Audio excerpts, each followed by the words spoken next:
নমস্কার, মঞ্জুশ্রী রান্নাঘর থেকে সবাইকে স্বাগত। সবাই কেমন আছেন? আশা করছি সবাই ভালো আছেন। আমিও খুব ভালো আছি।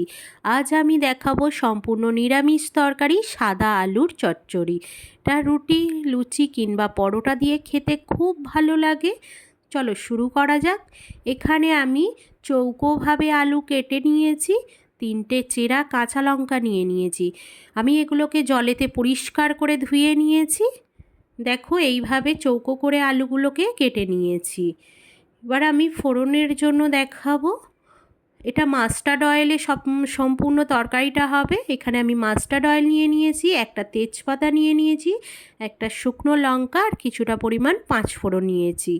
এখানে 1 টিস্পুন ঘি নিয়েছি আর কিছুটা পরিমাণ ধনেপাতা নিয়েছি। চলো শুরু করা যাক রান্নাটা। ওভেনেতে আমি কড়াইটি বসিয়ে দিয়েছি, কড়াইটি গরম হয়ে গেছে। এবার আমি মাস্টার্ড অয়েলটি দিয়ে দিচ্ছি। মাস্টার্ড অয়েলটি গরম হয়ে গেছে। এবার আমি পাঁচফোড়ন, শুকনো লঙ্কা, তেজপাতা ওই অয়েলের ওপর আমি দিয়ে দিলাম। এটাকে একটু লাল লাল করে ভাজবো। দেখো লাল লাল করে আমার ভাজা হয়ে গেছে। এবার আমি আলুটা দিয়ে দিচ্ছি। মঞ্জুশ্রী রান্নাঘরটিকে সাবস্ক্রাইব করে দেবেন, বেল আইকনটি প্রেস করে দেবেন। প্লিজ শেয়ার করতে ভুলবেন না, লাইক কমেন্ট করবেন। দেখো লাল লাল করে আমি আলুটাকে ভেজে নিচ্ছি। আর 3টে চেরা কাঁচা লঙ্কা আমি দিয়ে দিলাম আর স্বাদ মতো লবণ দিচ্ছি। তো লাল লাল করে আমার ভাজা হয়ে গেছে। এবার আমি জল দিয়ে দিচ্ছি।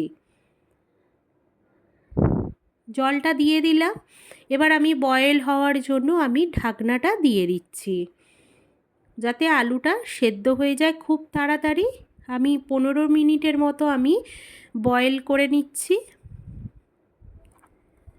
এবার দেখো আলু সেদ্ধ হয়ে গেছে। এবার আমি ধনেপাতাটা দিয়ে দেব। দেখো আমি ধনেপাতাটা দিয়ে দিচ্ছি। আমি এবার ভালো করে আমি আলুগুলোকে ম্যাশ করে নেব।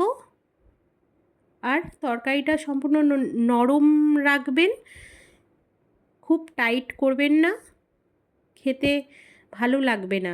আপনারাও বাড়িতে এইভাবে ট্রাই করবেন, ট্রাই করে আমাকে কমেন্ট করে জানাবেন কেমন হয়েছে।